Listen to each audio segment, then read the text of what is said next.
All right, welcome into another day of our daily Devos in the Psalms.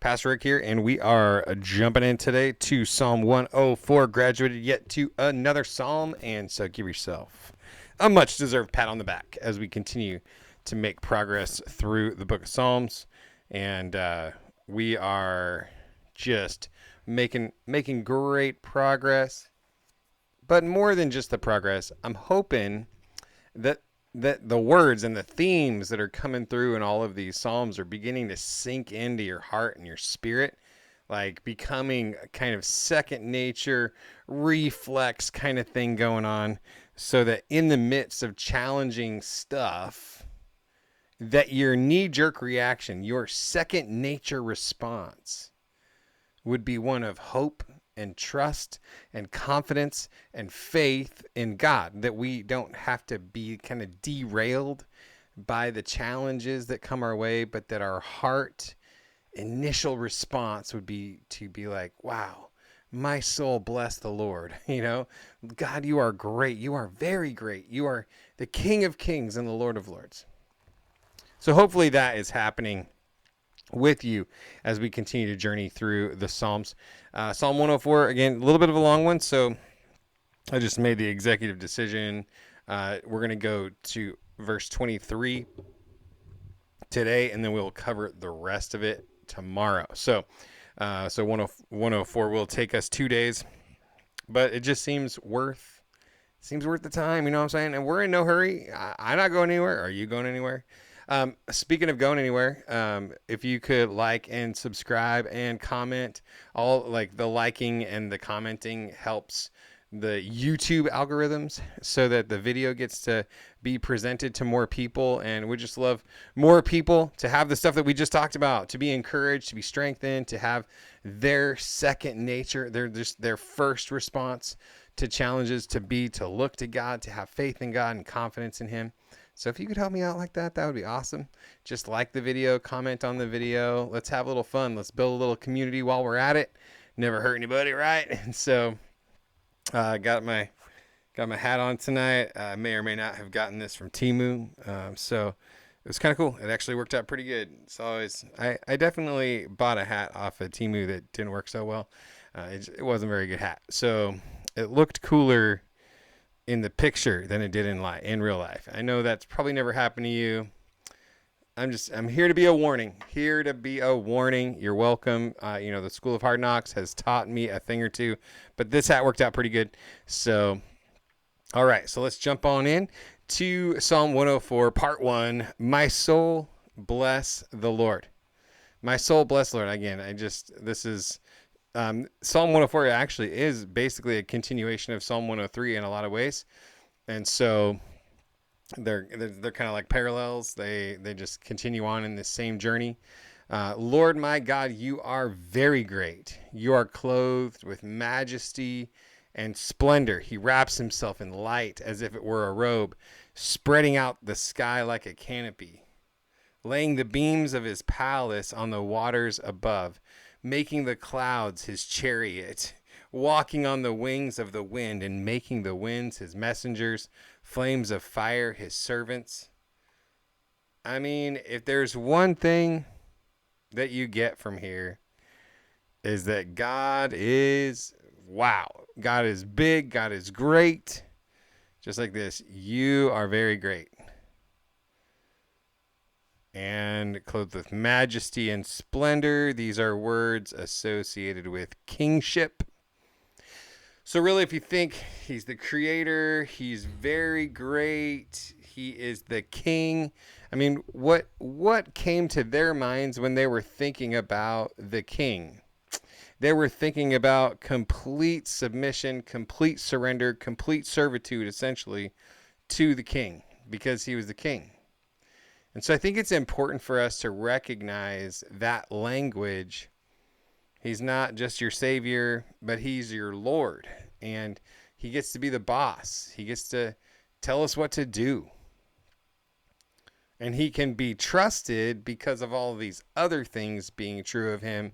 And obviously for us, the demonstration of his goodness through his sacrifice of Jesus on the cross. So here it talks about how very great he is, the majesty and splendor, him being a king. So he's God and king. And it seems that we need reminding. He's God and king, and we need reminding.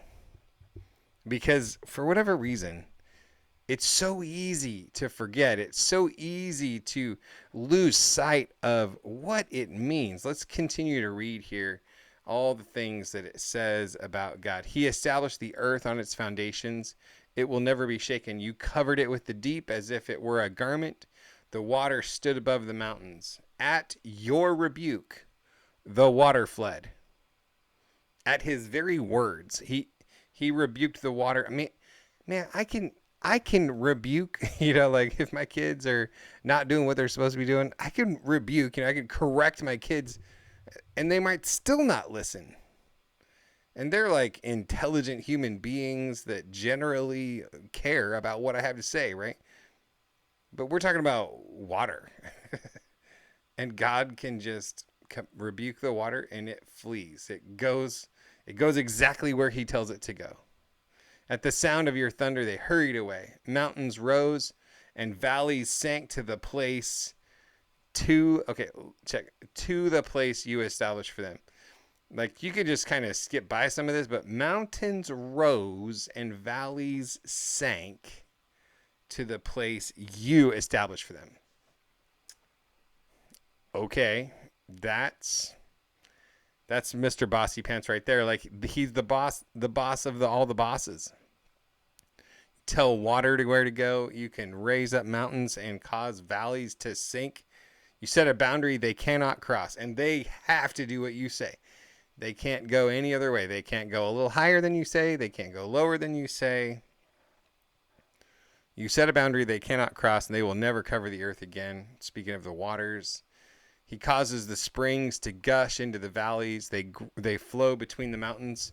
They supply water for every wild beast. The wild donkeys quench their thirst. Even the wild beasts, even the donkeys, even the wild donkeys and the birds of the sky, they all get their sustenance. The sustaining power that keeps them alive comes from God.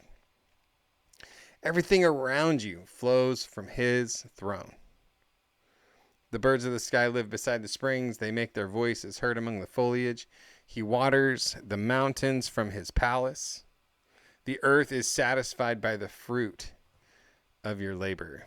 He causes grass to grow for the livestock. He provides crops for man to cultivate, producing food from the earth, wine that makes the human hearts glad, making his face shine with oil, and bread that sustains human hearts. The trees of the Lord flourish. The cedars of Lebanon that he planted, there the birds make their nests. Storks make their homes in the pine trees. The high mountains are for the wild goats, the cliffs of refuge for hyraxes. He made the moon to mark the festivals. The sun knows when to set. And this would have been, firing in the face of anybody that's worshiping the sun, anybody that's worshiping the moon or the stars, because he's declaring that God is God over all of it. The King of Kings and the Lord of Lords, clothed in majesty and glory. The mountains are for the wild goats. The cliffs are a refuge for the hyraxes. He made the moon to mark the festivals. The sun knows when to set. You bring darkness and it becomes night when all the forest animals stir. The young lions roar for their prey and seek their food from God. I mean, if the lions seek their food from God, maybe you should too. Maybe I should too. Maybe we should go back to just realizing how dependent we are on him. The sun rises, they go back and lie down in their dens. Man goes out to his work and to his labor until evening. How countless are your works, Lord. In wisdom you have made them all. The earth is full of your creatures. How countless are your works, Lord. In wisdom you have made them all. He's over all of this. The earth is full of your creatures. You have made them all. That is the kind of God. That is the kind of God we serve. All right. So we're going to wrap it up, verse 24 there. We'll pick up 25 through the end of the chapter tomorrow. He is God, the creator. He's the creator king, and we need to be reminded. We need to have it brought back to our attention. So I pray that today you will remember that he is the creator king. If we believe Genesis 1:1, in the beginning God created the heavens and the earth, then nothing else should surprise us and nothing else should worry us or cause us to fret, because he is over it all. In wisdom you have made them all. The earth is full of your creatures. How countless are your works, O Lord. All right. Be encouraged today. Be strengthened today by the power of who your God is today. The King of Kings, the Lord of Lords, the creator of heaven and earth. God bless you. Have a great day. I will see you tomorrow.